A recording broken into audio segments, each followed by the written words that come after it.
Hello, this is General Tommy Franks. Welcome to the Core Principles of Leadership podcast, a product of our Leadership Institute and Museum.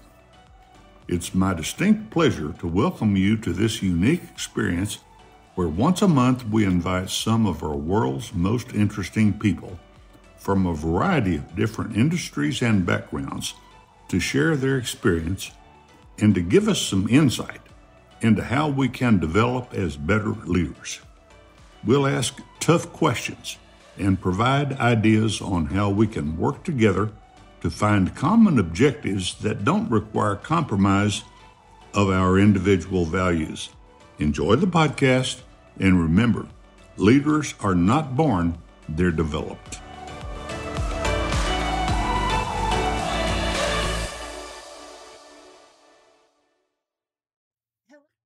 Hello, and welcome to episode 45 of the Core Principles of Leadership with General Tommy Franks podcast. I'm your host, Dr. Jill Green, and today our guest is Oklahoma State Treasurer Todd Russ. Treasurer Russ is a fourth-generation resident of Western Oklahoma. He earned a bachelor's degree in finance from Southwestern Oklahoma State University in Weatherford, Oklahoma. Russ is also a graduate of the University of Colorado Graduate School of Banking. He has specialized training in asset liability management and interest rate risk analysis. Todd Russ has more than 30 years of banking experience. While president and CEO of the Ouachita State Bank in Burns Flat, Oklahoma, his bank was rated as one of the top performing banks in the nation. Russ sold the majority of his bank stock and began management consulting with banks and businesses in 2008. He has been on the board of directors of the Oklahoma Bankers Association and chairman of the Oklahoma Bankers Association Small Bank Council. For 6 terms, from 2010 to 2022, Treasurer Russ had the honor of representing his constituents of the House District 55 in the Oklahoma House of Representatives. During his tenure, he served as chairman of the House Transportation, Appropriations, and Budget Committee and was a member of House leadership. His extensive banking, business, and government experience led him to become the 20th state treasurer for Oklahoma, winning 65% of the vote and carrying all 77 counties. Before we begin our episode, we will have a word from one of our major sponsors, REI Oklahoma. REI Oklahoma is proud to be part of the General Tommy Franks Leadership Institute and Museum in the production and distribution of these podcasts designed to inspire leaders and difference makers.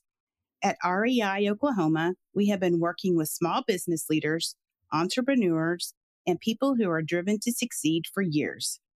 Highly motivated people working to own their own businesses, live in their own homes, and make the world a better place since its beginning. REI Oklahoma has continued to identify hurdles and deliver holistic solutions to create job growth and help neighborhoods thrive in both rural and urban communities. REI Oklahoma looks forward to visiting with you about helping your business and community grow. Visiting reiok.org or call 1-800-658-2823 to start the conversation. The LaBarge family is a fourth-generation Oklahoma family. That may not sound like a long time, but our grandfathers were born here, within the Comanche Nation, before the land grants. We are the proudest sponsor of the Tommy Franks 4-Star Leadership Podcast. We hope listeners will heed the words of these distinguished men and women who have served our country at the highest levels and across all walks of life. Thank you so much for joining us today, Treasurer Russ. It is a pleasure to be able to talk to you and get to know a little bit about leadership in state government. So before we get started, really, can you tell us a little bit about yourself?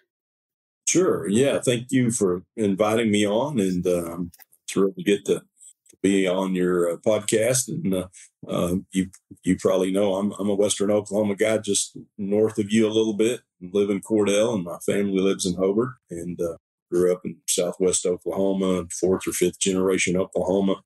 Started out a career in banking 30 some years ago, and spent 25, 30 plus years in banking and business, and ended up in politics and served in the legislature actually served for 13 years in the legislature, and the treasurer went up, and I said, man, after my banking career, they said, man, that's your job right there. You need to run for it. So prayed about it and thought about it, and throwed my name in the hat and ended up being the state treasurer for the state of Oklahoma. That is a statewide elected position. It's a constitutional office with the executive branch. And so going from a House district to statewide was a pretty big leap, but turned out really well. A lot of people felt like a rural candidate probably couldn't win against metropolitan candidates, and usually that's who runs. And actually, rural people turned out, and I told some guys, I said, well, we usually never get a rural candidate to run, so we really don't know. Let's see what rural Oklahoma has to say, and it turned out really well. What actually is the role of a state treasurer? That is a fantastic question. I get it all the time. Most people don't know anything about the state treasurer's position because it's not as political. It's really a working position. But basically, the state treasurer is the bank CEO for the state of Oklahoma.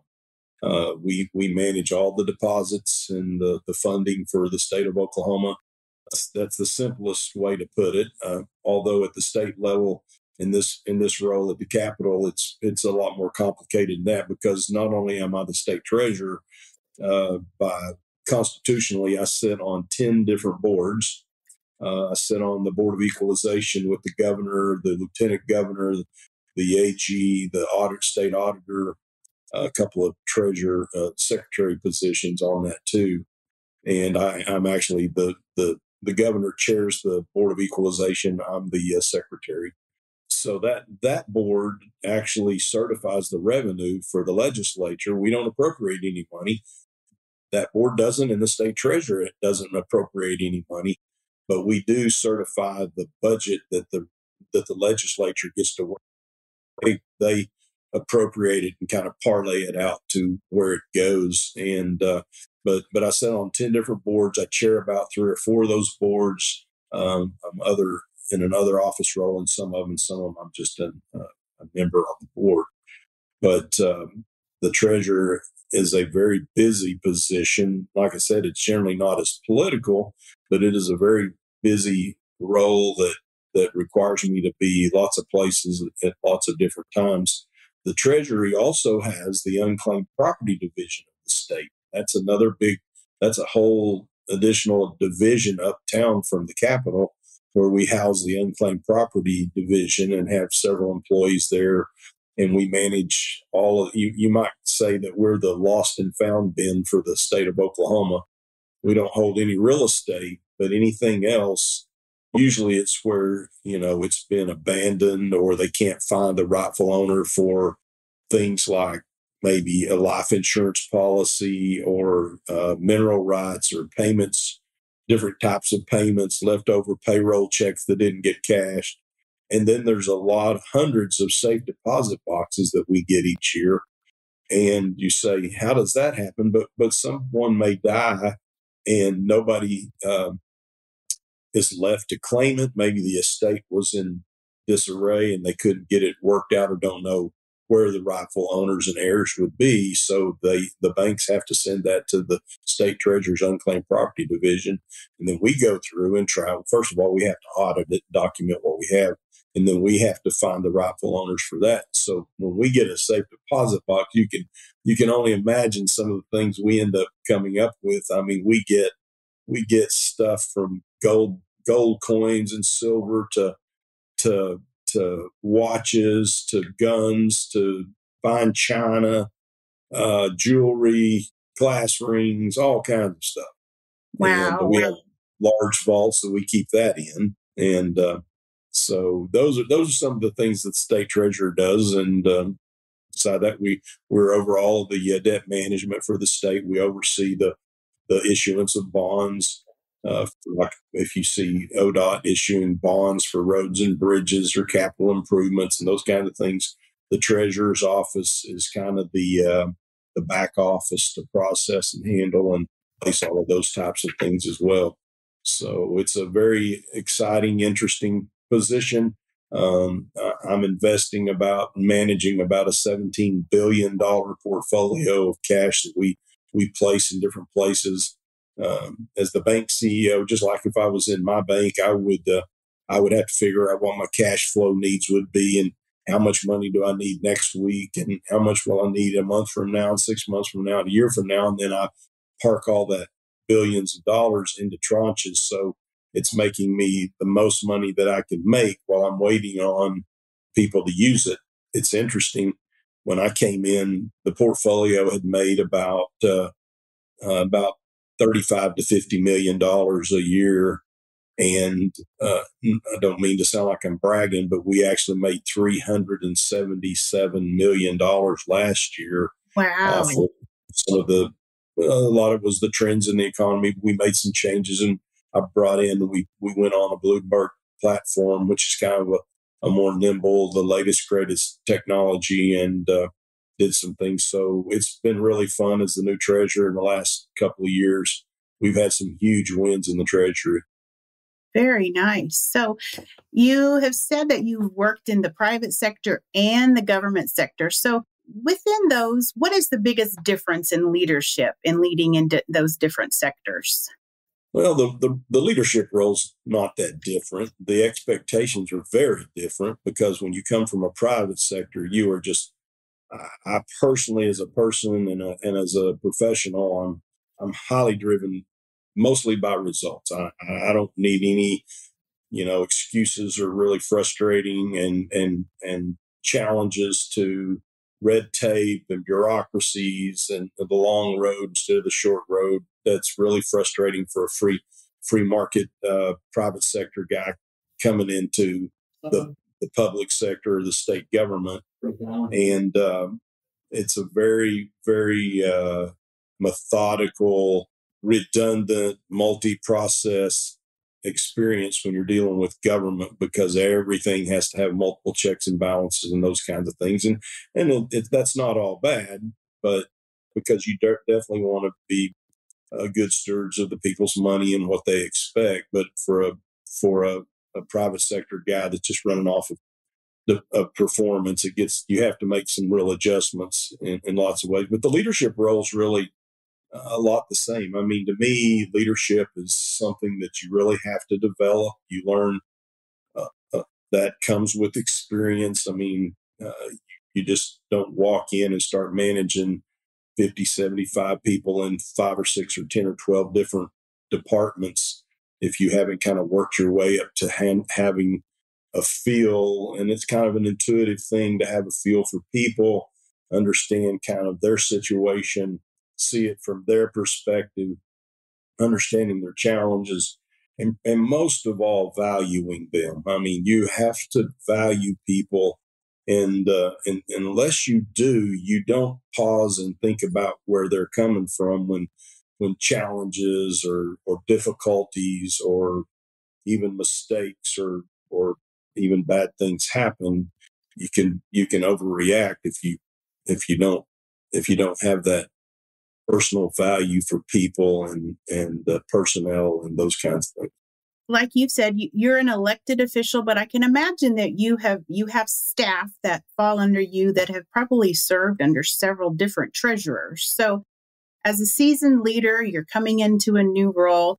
I'm sure it took a little bit of time to build some trust with those employees that, have been in the Department of Treasury for a while. So how do you suggest leaders that are coming into a new role, how do they begin to build that trust?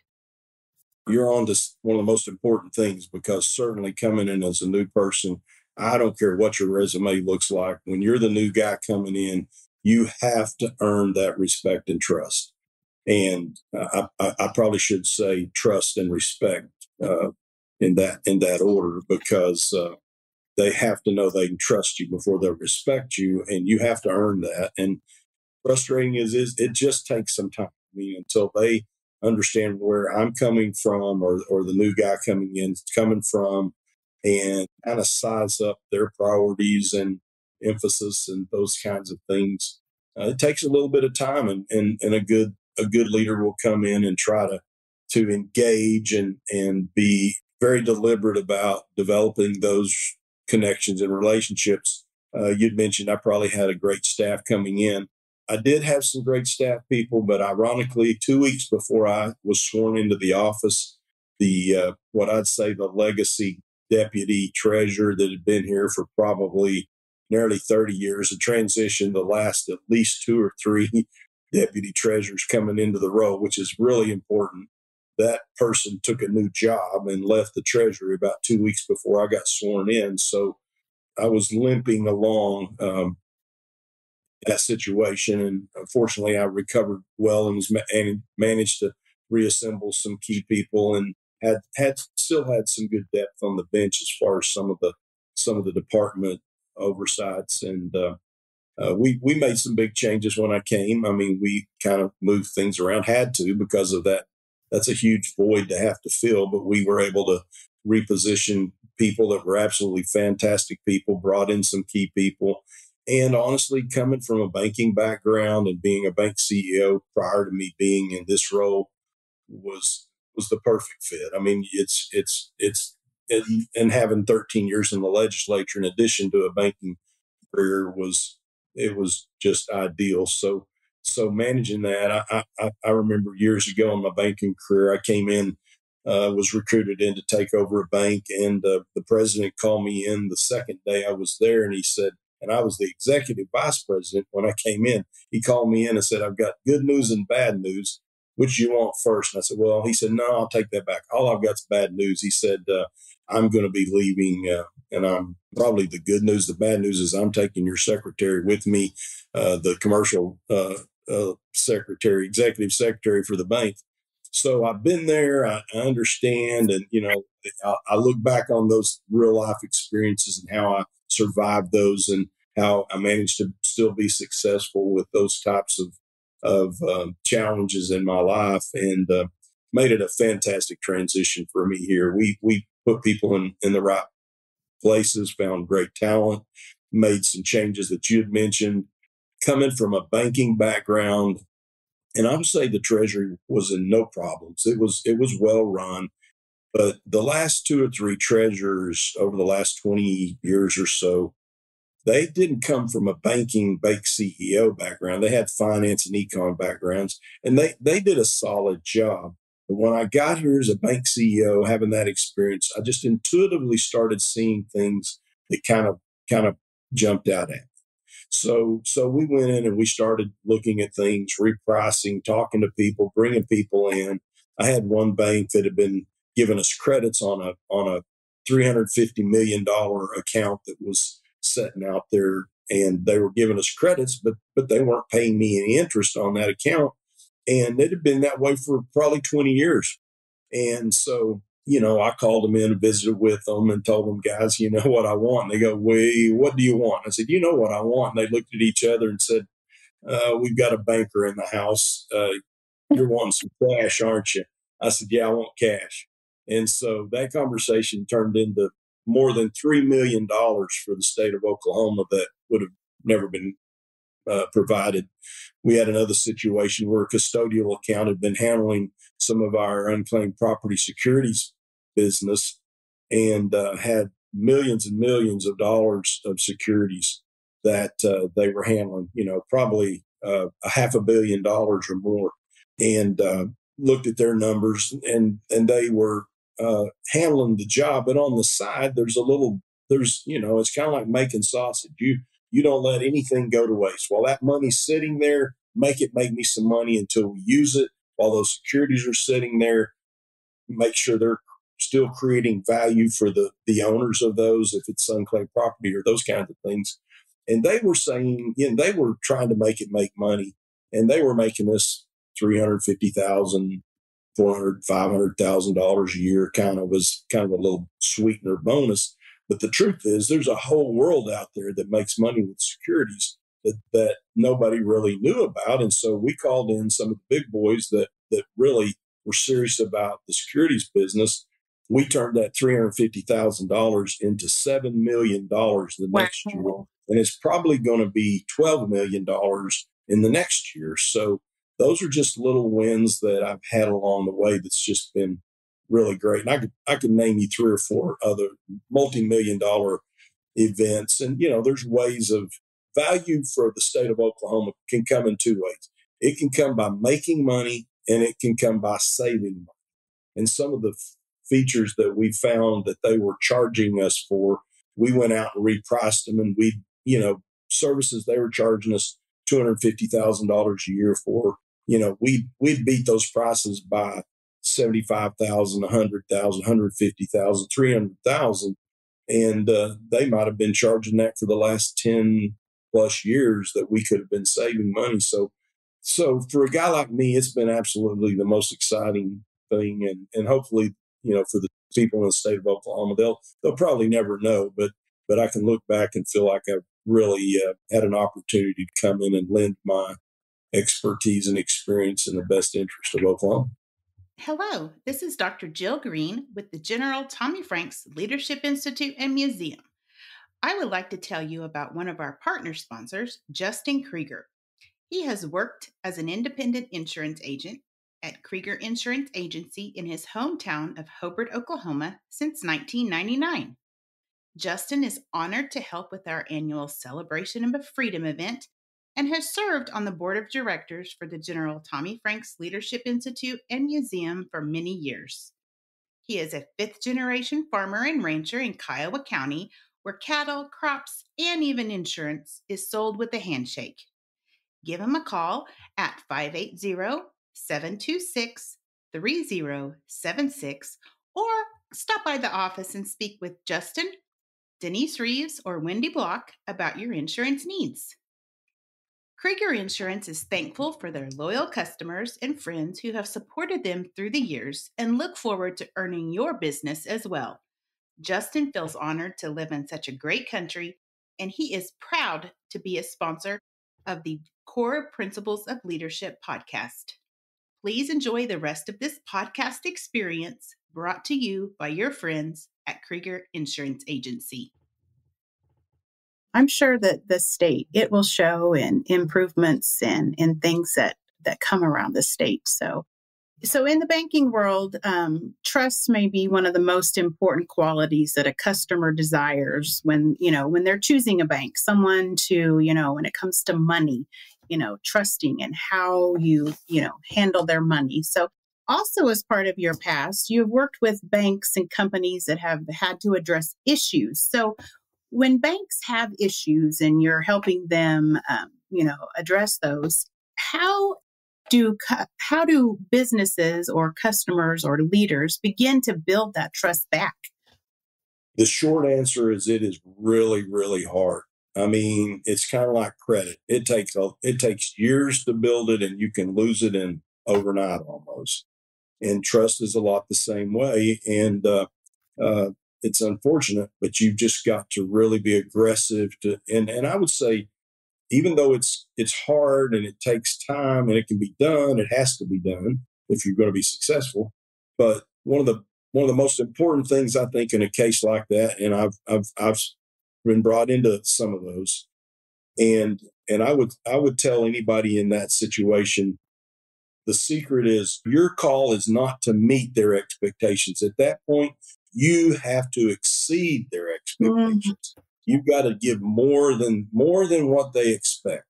And I have situations regularly in my role here where I have personnel situations and having to deal with making calls on judgment calls on personnel issues. And I'll tell my deputies or senior people, whatever the decision is, you treat them better than they would expect and make that outcome better than they expect or maybe the norms might normally be. And I think in those kinds of roles, that's the key is, and a good leader and successful people are willing and able and find a way to do that. the ones that aren't never do, and they usually end up kind of falling out. So that is great advice. So through your years in management, I'm sure you've interviewed hundreds of people. So throughout that time, what has kind of been your favorite interview question that you ask potential employees? That's a great question. I don't know if I've had it like that before, but probably, one of the things that comes out is, am I a glass half empty or half full person? And I love answering that because I am a glass running over type person. I mean, I have to see the best. I have to see beyond expectations. I have to see beyond realistic expectations. I dream wild dreams. My goals are lofty. I don't want to save $100,000 on those deals. I want to save $10 million on those deals or make $10 million on those deals. And I think because of that, it helps my team get out of the box and think beyond. And it's in organizations, and the bigger they are, the more systematic and routine and redundant and mundane they can get. So you have to surprise them with shock on ideas and goals and dreams and visions and plans. And I think that's part of why we've been so successful the last 2 years in the Treasury, because we've got people finding things that they didn't realize to look for or ask for or be aware of. And so I would say, the people ask me whether I'm a glass half empty or half full person.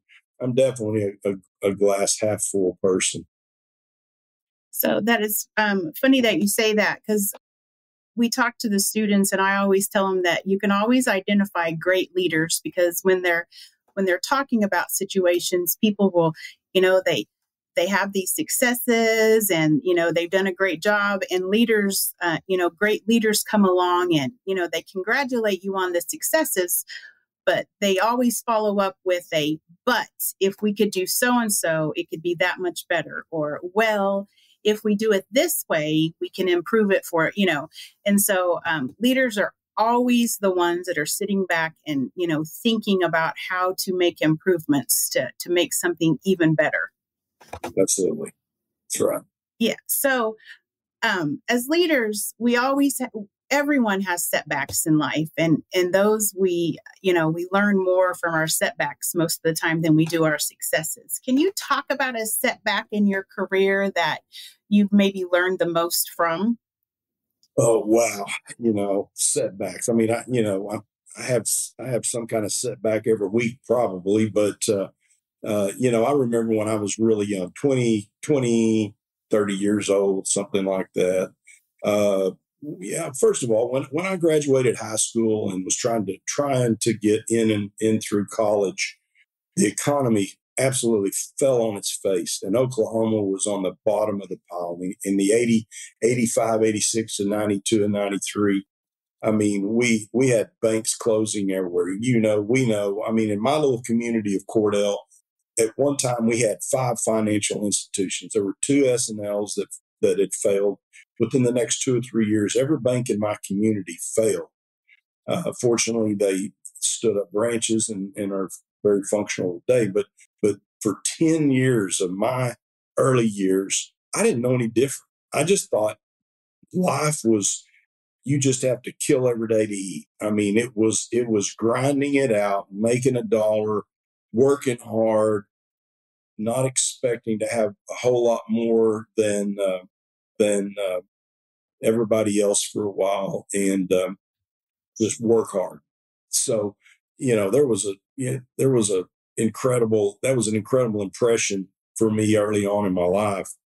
When I started out, very beginning of banking, finished college, was so excited to get into banking. I just wanted to get in enough time to be a commercial loan officer and have some experience. But I was brand new, and I just started my first job, and I was all in. I would do anything. I mean, I contracted to become a an officer, but I hadn't had a lot of experience in the bank. When you go to a new bank, a lot of times you need to learn their techniques anyway. So they had me spend some time behind the line. I was a young guy. I ran proof. I swept the back rooms. I started out at the very bottom and thankful that I did. One of the reasons I'm successful today was I got the chance to start out in small community banks where you wore lots of hats. You did a lot of things because you weren't big enough to departmentalize things. So I did a lot of things that big CEOs will never know about or do or experience. And it's given me a lot of great intuition. But they had me go help the girls behind the teller line. And back then we'd get our cash letter, which was bundles of checks that we literally cleared physical bundles. And we probably still do some today, but there's a lot of things very, very different. But we had helped go through the cash letter, and it was kind of a mundane, busy, late evening closing time thing. And I didn't care to do it. I was glad to do it and had done it. And so one day, one of the people in there, one of the girls back there had asked, and I'm going back far enough, there's nobody around to still remember, so I'm not throwing anybody under the bus. It's kind of funny now, but one of the girls said something about it, and I thought I responded very optimistic and positive, and said, "Yeah, I'll be right there." And no, knowing today that person's come to me and we've cleared that all up, and it was really unfortunate. But hey, life's real and people's not always going to treat you fair. Don't tell your kids life's fair and that they're not going to have some bumps in the road, and people are not going to treat them fair a lot of the time. Well, this employee had told the president of the bank that I had copped an attitude and said I wasn't going to help with the cash letter that evening. Well, it just flew all over this lady. And she was a pretty tough gal to deal with anyway. And I'd only been there about a week or week and a half. She called me back to her office, and she was planning on firing me. She was this close to firing me. So when you ask about bumps in the road and setbacks, that was one of those life experiences that I'll never ever forget. If you feel betrayal and you feel like it's impossible.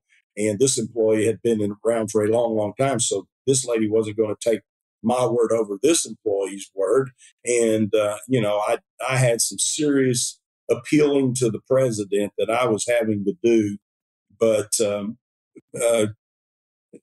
ironically, it worked. They chose to give me another chance.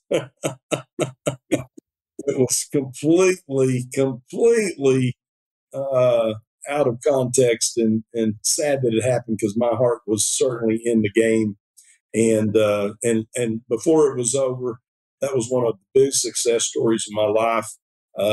That president, within less than a year, asked me to be placed on the board and advanced my office position to vice president and commercial loan officer. I think right after that, put me on board. It was just on and on and on. So God had a way of smiling on me and probably laughing with me and at me over that. But it was a great experience for me. And you just have to stay true to your convictions and know whether people believe that or not. That your life will continue to reflect that. I could have got real ugly. I could have took some really retribution in that case, and I just tried to appeal to what I saw the future for me with that organization to be, and turned out to be exactly like I hoped it'd be. And I think probably because I didn't try to throw other people under the bus, that it probably came back to help me. And I think that's one of those things in life. I mean, there's a lot of things you learn, your style and your values and things as a leader from those kinds of situations that I've used over and over as an executive. It shows your character when things like that come out. And that's what we teach our students is the character is the most important attribute that a leader can have. Everything comes from your character. So, absolutely. This just rolls into the next question. So what do you think the most important skill a leader should have is? Well, yeah, you're right. This just kind of rolls right into that. I think a good leader, I'd said earlier, you have to value your people. You don't just have to value your people. You have to value everybody, and you have to have uh, an attitude that the glass half full. If that person comes off in a really uncomfortable way that day, you have to assume there's probably something beyond you that's they're dealing with, and you might want to share with them help. Have we not all gone through unbelievable things in our life? Uh, you know, my values come from a very deep spiritual conviction as a Christian, and in my life and devotion to God, and those are things that probably my reactions and my perception of people come from, and when you value people, I've had cases happen where somebody has made mistakes, and you're going to have, especially if you're bringing in young people to bring them on, and you need to bring in some young people all the time. I mean, especially the bigger your organization. And it's interesting because you've got certain people that, man, they're hard. They're this, they're like military sergeants, and they're going to whip them in the line, and they want perfection and all of those kinds of things. And they'll bring in some write up about some infraction of some employee, and this is grounds for termination. And many times I'll look at it and say, we're not going to fire that person. Let's talk to them about it, bring them in, and let's ask them why they did it. And their intent has a lot to do with the outcome. If they didn't intend to make the mistake, first of all, we've all made mistakes. Help them with it. Explain to them what probably happened that caused that, and relate to them. Hey, I had the same thing happen to me when I started out like you did. I got you, man. Well, here, let me help you. And those are the things to help, put people in positions that sets them up for success and help them avoid things that set them up for failure. I had a situation yesterday. They said, this person needs, I said, if we do that, we'll set them up for failure. Let's do this and set them up for success. So those are some of the things that I'm really conscious about. And many times people have probably done things that, and sometimes they've done not good things and out of character. And um, tell you some real life stories, but I probably shouldn't, depending on how public this goes. But yeah, people can have some really tough days and do some things that are way out of their character and should not be happening. And how you handle that when they know they've got it coming, and you don't execute harsh termination or something even similar to that, or maybe less than that, the chances of them doing that again become even slimmer, because they know they've got a second chance. Right. And they probably won't keep getting those kinds of chances. And I'm a second chance believer. And so that's part of that relationship. I think a good leader has to immerse into the people around them. I want to know first names. I want to talk to them. I want to ask them how's your new baby? How the dog, the vet visit with your dog go, and all of those things that makes us not just a team, but almost like a office family. And that's kind of one of those things that I don't know that when I took this position and took it over, there was some it's public information. The personnel, they have a poll in the state government that they poll the morale of the office. When I came in, the polling numbers were very, very, very low. And we just got our numbers back about 3 or 4 months ago, after I'd been here almost 2 years. And I think the Treasury's office had the highest polling on department morale of any department in the state. So it's fun working with people when they're happy. It's fun working and sharing successes with your people. It's fun putting them in a position where they should win, lining them up with the goal and helping them launch that pass or get them in those places. And because at the end of the day, when they look good, I look good. And That if is I right. look good, we all look good together because I expect to share that.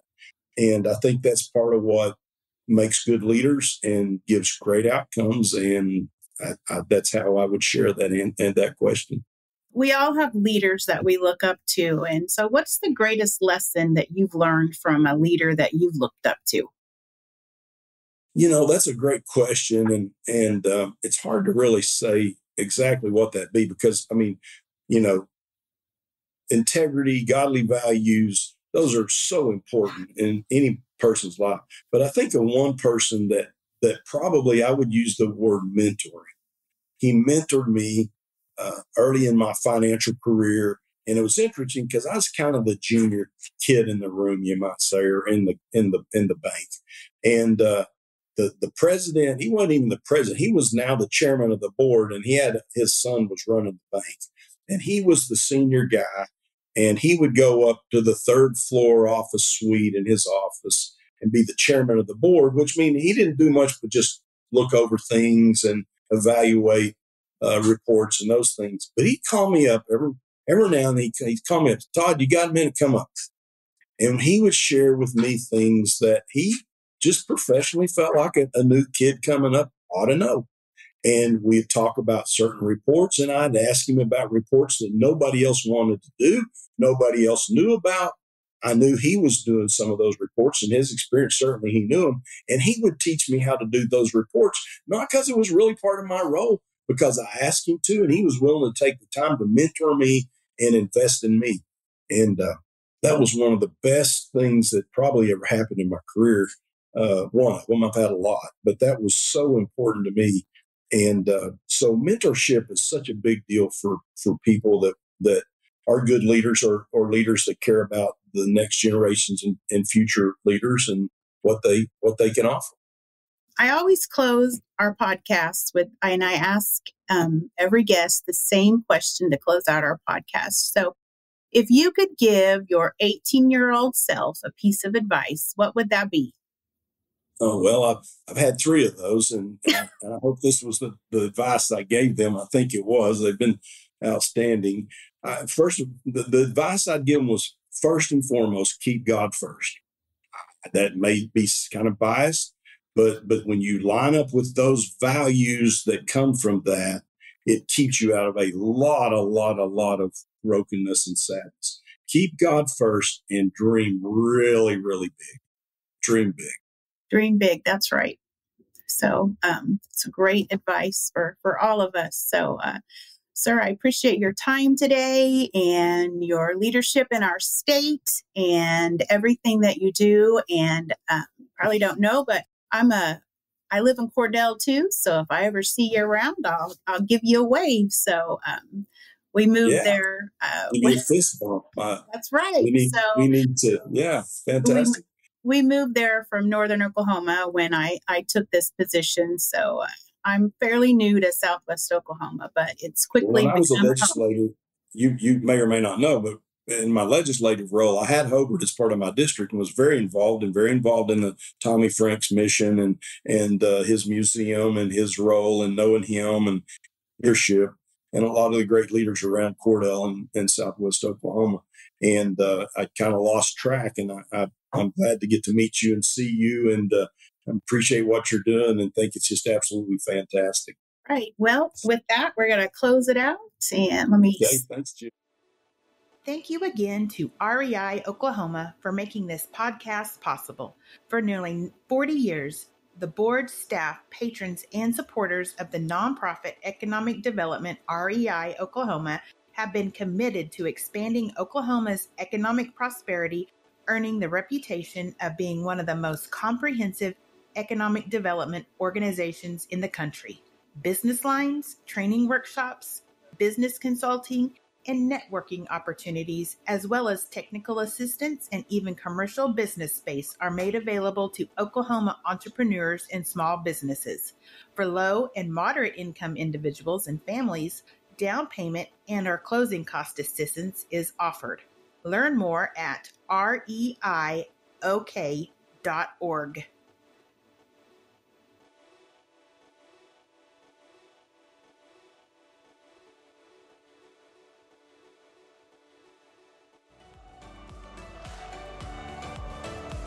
On behalf of the 4-Star Leadership with General Tommy Franks team, I'm your host, Dr. Jill Green, and this has been the Core Principles of Leadership with General Tommy Franks podcast. Now it's your turn, podcast listeners. Follow us on Facebook, Instagram, and Twitter, and let us know what you think of this episode and all our other episodes. Share this podcast with all the leaders and up-and-coming leaders in your circles. Be sure to give us a 5-star rating on your favorite podcast listening platform, and don't forget to mark your calendars the last Friday of each month for another inspiring episode. So for now, as General Franks always says, go be feisty.